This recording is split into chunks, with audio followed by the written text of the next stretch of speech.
Bonjour à tous. Aujourd'hui, je vous présente l'un de mes derniers voyages, 15 jours pour visiter 3 villes, Chicago, Montréal et New York.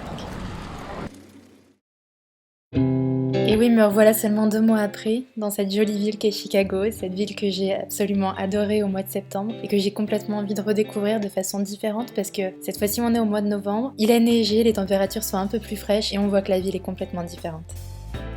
Cette fois, fini les petites robes et le maillot de bain pour aller se baigner, mais les balades au bord du lac pour observer la ville au loin, c'est tout aussi agréable. Et finalement, Chicago, c'est une ville qui est assez riche en musées et en découvertes architecturales, donc il y a toujours quelque chose à faire. Là, ce voyage était un petit peu sous le signe de la culture, donc on a visité notamment l'opéra, mais surtout, enfin, moi c'est ce qui m'intéressait le plus, c'est vraiment les coulisses de l'opéra lyrique avec les costumes, les perruques, etc. J'ai trouvé ça super intéressant. Évidemment, on est retourné en haut du Skydeck pour admirer la vue absolument incroyable sur la ville. La vue était un petit peu moins dégagée que quand on y était en plein été, mais ça restait tout aussi sublime. Évidemment, je vous recommande toujours autant d'aller aussi au 360, notamment au moment du coucher du soleil, c'est juste un spectacle magnifique. Et une fois n'est pas coutume, je tiens encore à remercier les équipes de Choose Chicago qui m'ont encore fait vivre des aventures fabuleuses et fait rencontrer des gens géniaux parce que pour cette édition, il y avait tous les pays représentés, c'était trop bien. On a fait la fête de la lumière tous ensemble dans une ambiance de folie.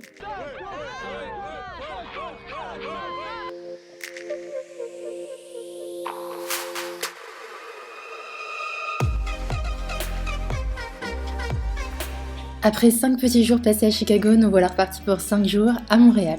Première fois pour moi à Montréal, donc on nous a conseillé d'aller à l'Observatoire 360 pour voir la ville au plus haut et voir tout ce qu'on aura à visiter. C'était assez impressionnant de voir cette ville toute blanche, il avait neigé la veille et on avait des températures qui allaient jusqu'à moins 25 degrés de ressenti, donc c'était vraiment le vrai Montréal. Alors évidemment, pour notre première fois, on avait envie de faire les activités les plus touristiques, donc c'est parti pour un petit tour de grande roue. On a aussi testé les sucettes à la glace, ça tout le monde nous l'avait recommandé. En fait, c'est simplement du sirop d'érable qui est figé dans la glace et une fois dans la bouche, ça devient hyper fondant, c'est un délice. Évidemment, je me suis aussi essayée au lancer de hache et il faut dire que je suis pas très douée.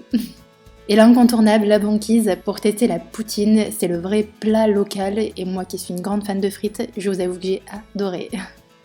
Bon, on a aussi fait des restaurants un petit peu plus chics. On nous avait fortement recommandé le Love Restaurant à Montréal, qui propose une cuisine végane, et en effet, c'était vraiment délicieux. D'ailleurs, je vais mettre à jour toutes mes bonnes adresses sur l'application Mapster, comme ça vous pourrez retrouver tous les restaurants, les hôtels, etc. qu'on a fait.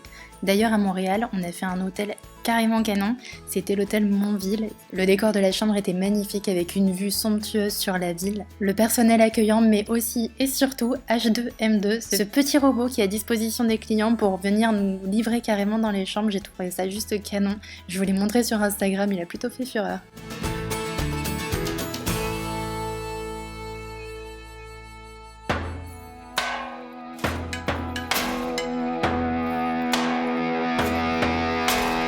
Changement de décor, après une petite heure de vol, nous voilà à New York City.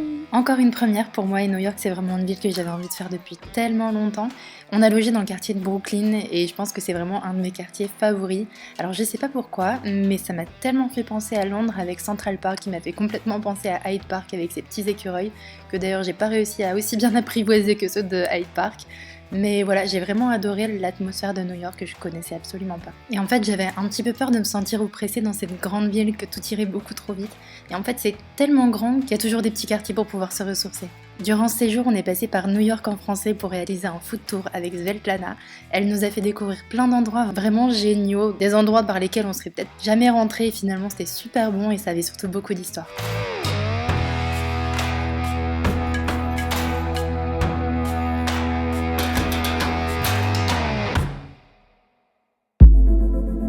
Changement de décor, cette fois pour se rendre compte vraiment de l'immensité de la ville. On a pris un hélicoptère avec les portes ouvertes. J'étais complètement terrifiée, mais c'était grandiose.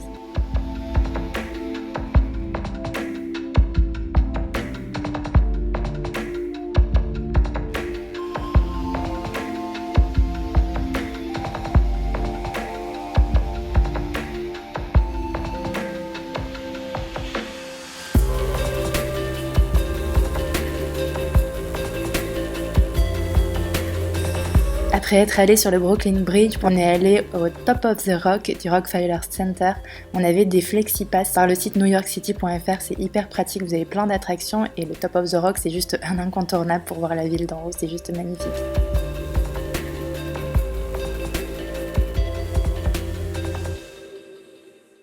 Évidemment, passage obligé sur Times Square que j'ai encore plus adoré sous la pluie avec toutes ces lumières, je trouvais ça magnifique.